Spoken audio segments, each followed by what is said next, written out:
আসসালামু আলাইকুম everyone, welcome back to another video.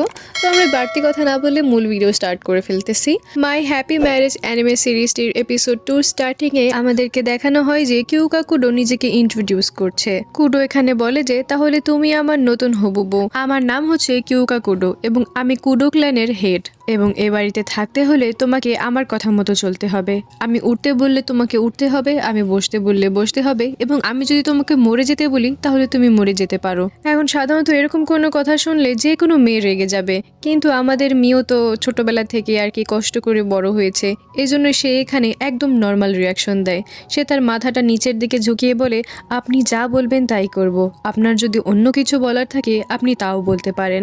মিওর এরকম উত্তরে কুডো একটু অবাক হয়ে যায়। এখান থেকে সিন শিফট হলে আমরা রাতের দৃশ্য দেখতে পাই। মিস্টার কুডোর এই যে বয়স্ক সার্ভেন্ট, এনার নাম হচ্ছে ইউরি, আমরা তাকে ইউরি চ্যান বলে ডাকবো। তিনি এখানে মিওকে তার নতুন রুমে নিয়ে যায়, আর মিওর এই নতুন রুমটি ছিল অনেক বড় এবং অনেক সুন্দর করে সাজানো। ইউরি চ্যান এখানে মিওকে বলে, আমি জানি আপনি মিস্টার কুডোর নামে হয়তোবা অনেক রকমের রটনা শুনেছেন, কিন্তু বিশ্বাস করুন মিস্টার কুডো অনেক ভালো মানুষ, ওনার সাথে থাকলে আপনি একাই বুঝতে পারবেন। ইউরি চ্যান রুম থেকে চলে যাওয়ার পরে মিও শুয়ে পড়ে এবং সে ভাবে এটা কত আরামদায়ক বিছানা। আমি তো ভেবেছিলাম তারা আমার সাথে অনেক খারাপ ব্যবহার করবে, আমাকে নিয়ে হাসি ঠাট্টা করবে। হয়তো তারা আমার সাথে ভালো ব্যবহার করছে কেননা আমি সাইমুরি ফ্যামিলি থেকে বিলং করি এবং তারা মনে করছে আমার কাছে কোনো সুপার ন্যাচারাল পাওয়ার আছে, কিন্তু বাস্তবতা হচ্ছে আমার কাছে কোনো প্রকার কোনো পাওয়ারই নেই। এরপরে মিও ঘুমিয়ে পড়লে তার স্বপ্নে আমরা ফ্ল্যাশব্যাকের কিছু দৃশ্য দেখতে পাই, যেখানে মিওর বাবা মিও আর কায়ার মধ্যে কার কাছে সুপার ন্যাচারাল পাওয়ার আছে এটা পরীক্ষা করছিলেন। তিনি এখানে মিও আর কায়াকে একটি রুমের মধ্যে বসিয়ে রেখে বলে যে আমি আজকে দেখব তোমাদের মধ্যে কার কাছে আত্মা দেখার ক্ষমতা রয়েছে। এটা বলে তিনি তার হাতের কাছে থাকা বাক্সটি খুলে দেয়, কিন্তু মিও এখানে কিছুই দেখতে পায় না। অপরদিকে কায়া সেই জিনিসটিকে দেখে অনেক ভয় পেয়ে যায় এবং বলতে থাকে প্লিজ আমার কাছে এসো না, এবং ছটফট করতে থাকে। এটা দেখে বাবা কায়াকে বুকে জড়িয়ে নেয় এবং বলে, কায়া তোমার কাছে আত্মা দেখার ক্ষমতা আছে, তার মানে ভবিষ্যতে তুমি সুপার ন্যাচারালি অনেক পাওয়ারফুল হতে চলেছ, এবং এটার কারণে কায়াকে একটু ভালো মতো ট্রিট করা হতো। অপরদিকে আমাদের মিওকে ভালো মতো ট্রিট করা হতো না, তাকে ট্রিট করা হতো যেন সে কোনো কাজেরই নয়। এনার নাম হচ্ছে হানা। হানা নামের এই সার্ভেন্টই একমাত্র ছোটবেলায় আমাদের মিওর পরোয়া করত। মিও এখানে হানাকে বলে, আমি সব জানি, কেউ আমার পরোয়া করে না, আমার কাছে কোনো সুপার ন্যাচারাল পাওয়ার নেই, তাই বলে আমি কোনো কাজের নই। এরপরে প্রেজেন্টে মিওর ঘুম ভেঙে যায়। মিও বলে এটা স্বপ্ন ছিল, এখন তো আমি ওই বাড়ির অংশ নই, আমাকে এই বাড়িতে এখন নিজের একটি জায়গা তৈরি করতে হবে। সকালবেলা ইউরি চ্যান যখন তার কাজে আসে তখন সে দেখতে পায় মিও এখানে খাবার বানাচ্ছে। এটা দেখে ইউরি চ্যান অনেক খুশি হয়ে যায়, কিন্তু মিওর মনে হয় ইউরি চ্যানের বোধহয় ভালো লাগেনি, এজন্য মিও তার কাছে ক্ষমা চায়। তখন ইউরি চ্যান মিওকে আশ্বস্ত করে যে আপনি তো মিস্টার কুডোর হবু বউ হতে চলেছেন, এই হিসেবে এটি আপনার অধিকার। কিছুক্ষণ পরে মিস্টার কুডো ঘুম থেকে উঠলে ইউরি চ্যান কুডোর কাছে খাবার নিয়ে যায়। ইউরি চ্যান কুডোকে বলে আজকে আপনার জন্য মিস মিও নিজের হাতে সকল খাবার বানিয়েছেন। কুডো তখন মিওকে নিজের কাছে ডাকে এবং বলে এই খাবারটি তোমাকে আগে টেস্ট করতে হবে, কে জানে তুমি যদি খাবারে বিষ মিশিয়ে আমাকে মারার চক্রান্ত করে থাকো। কথাটা শুনে মিও উদাস হয়ে যায়। কুডো তখন সেখান থেকে উঠে চলে যায়। মিও এখানে ভাবতে থাকে যে আমি তো কত যত্ন করে তার জন্য খাবার বানিয়েছিলাম, কিন্তু এখানে তাকে খুশি করার বদলে আমি তো তাকে রাগিয়ে দিয়েছি। পরের দৃশ্যে আমরা একটি অ্যান্টি স্পিরিট ইনস্টিটিউট দেখতে পাই, আর এই ইনস্টিটিউটের কমান্ডার আর কেউ নয় বরং আমাদের মিস্টার কিউকা কুডো। এখানে তিনি নতুন ভর্তি হওয়া স্টুডেন্টদেরকে ইনস্ট্রাকশন দিচ্ছিলেন যে কিভাবে কাজ করতে হবে, এবং ট্রেনিং করানোর সময় আমরা দেখতে পারি যে কুডোর কাছে অসাধারণ ম্যাজিক পাওয়ার রয়েছে। ট্রেনিং শেষে কুডো যখন তার কেবিনে বসেছিল তখন তার কাছে তার অ্যাসিস্ট্যান্ট আসে, এনার নাম হচ্ছে মিস্টার গোডো। ইনি এখানে কুডোর সাথে একটু মজা করতে থাকে। তিনি বলেন যে আপনার নতুন ফিয়ন্সের কি খবর, কিন্তু কুডো এখানে রাগ দেখিয়ে তাকে সেখান থেকে ভাগিয়ে দেয়। এরপরে কুডো ভাবতে থাকে যে সে যখন সকালে কাজের জন্য বেরোচ্ছিল তখন তার সার্ভেন্ট ইউরি চ্যান তাকে বলে মিস মিও এরকম নয়, মিস মিও আপনার খাবারে বিষ কেন মেশাবে, তিনি অনেক ভালো মানুষ।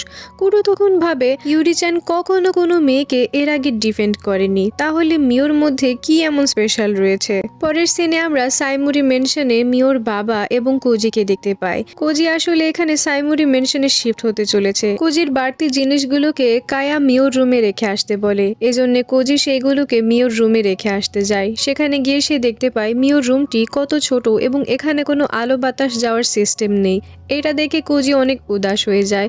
সে মনে মনে বলে, ভবিষ্যতে যদি কোনোদিন মিওর কোনো সাহায্যের দরকার হয় আমি অবশ্যই তাকে সাহায্য করব। পরের দৃশ্যে আমরা দেখতে পাই কুডু কাজ শেষে বাড়ি ফিরে এসেছে। মিও তখন এখানে মাথা নত করে কুডুর কাছে ক্ষমা চায়, কেননা সকালে সে কিছু না বুঝেই রান্না করতে চলে গিয়েছিল এবং সে বলে যে আমি আপনার খাবারে কোনো প্রকারের বিষ মেশাইনি। কুডো তখন বলে, এতে তোমার কোনো প্রকার দোষ নেই, আসলে যাকে আমি চিনি না তার হাতের খাবার আমি খেতে চাচ্ছিলাম না, এতটুকুই। কিন্তু মিও এখানে শুধু ক্ষমাই চেয়ে যাচ্ছিল।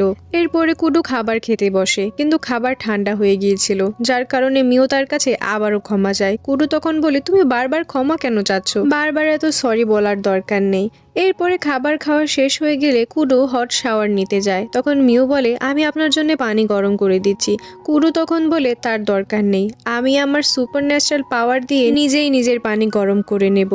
তার এমন কথা শুনে মিও এখানে অনেক ইউজলেস ফিল করে। সে বলে, আমি তার জন্য সামান্য পানিও গরম করে দিতে পারছি না। এরপরে মিও কিচেন ক্লিন করতে থাকে। তখনই হট শাওয়ার নিয়ে কুডু মিওর কাছে আসে এবং তাকে সকালের আচরণের জন্য সরি বলে। সে বলে যে সকালে তোমার সাথে আমার ওরকম আচরণ করা উচিত হয়নি এবং কালকে সকালে কি তুমি আমার জন্য খাবার বানিয়ে দিতে পারবে, কেননা ইউরি চ্যানের আসতে কালকে একটু দেরি হয়ে যাবে।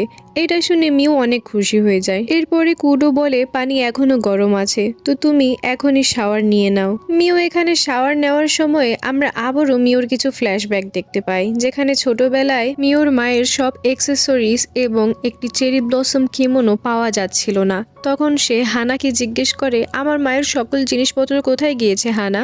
হানা তখন বলে, আমি তো কিছুই জানি না। এটা শুনে মিওর সন্দেহ যায় তার সৎ মায়ের উপর। সে গিয়ে তার সৎ মাকে জিজ্ঞেস করলে তার সৎ মা তার সাথে অনেক খারাপ আচরণ করে।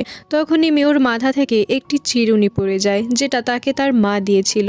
তার সৎ মা তখন সেই চিরুনিটি নিজের পা দিয়ে ভেঙে ফেলে। এরপরে তার সৎ মা তাকে রুমে আটকে দেয়।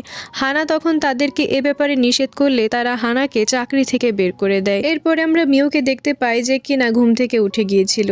আসলে এত কিছু এতক্ষণ মিও স্বপ্নে দেখছিল। তখন সে সেই ভাঙা চিরুনিটি দিয়ে নিজের মাথা আঁচড়াতে থাকে এবং ভাবতে থাকে ওই দিনের পর থেকে হানাকে আর কোথাও দেখতে পাওয়া যায়নি। এরপরে মিও কিচেনে গিয়ে খাবার বানানোর কাজ করতে থাকে। ইউরি-চ্যান তাকে দেখে বলে, আপনি কেন খাবার বানাচ্ছেন? আমি আজকে থেকে খাবার বানাবো, কোনো সমস্যা নেই। মিও তখন বলে, আসলে মিস্টার কুডো আমার হাতে খাবার খেতে চেয়েছেন। এটা শুনে ইউরি-চ্যান অনেক খুশি হয়ে যায়। এরপরে মিস্টার কুডোর রুমে খাবার নিয়ে যাওয়া হলে মিস্টার কুডো খাবারগুলো খেয়ে এটার অনেক প্রশংসা করে, যেটা শুনে আমাদের মিও কান্না করে দেয়। কুডো এখানে কিছুই বুঝতে পারে না। মিও তখন বলে, এর আগে কখনো কেউ আমার খাবারের এরকম প্রশংসা করেনি, এজন্য আমি নিজেকে ধরে রাখতে পারিনি, সরি। এখানে কুডো আবার বলে, তোমার বারবার সরি বলার কোনো দরকার নেই। পরের সিনে আমরা কুডোকে দেখতে পাই যে কিনা ভাবছিল যে মিও প্রসিদ্ধ সাইমুরি ফ্যামিলি থেকে বিলং করে, যাদের কাছে কিনা সুপার ন্যাচারাল পাওয়ার রয়েছে। তারপরেও মিওকে দেখলে এমন মনে হয় যেন সে সার্ভেন্টের কাজ করত এবং তার হাত পায়ে অনেক ক্ষতের চিহ্ন। এখানে কাজে যাওয়ার আগে কুডো ইউরি-চ্যানের সাথে এ ব্যাপারে কথা বলে।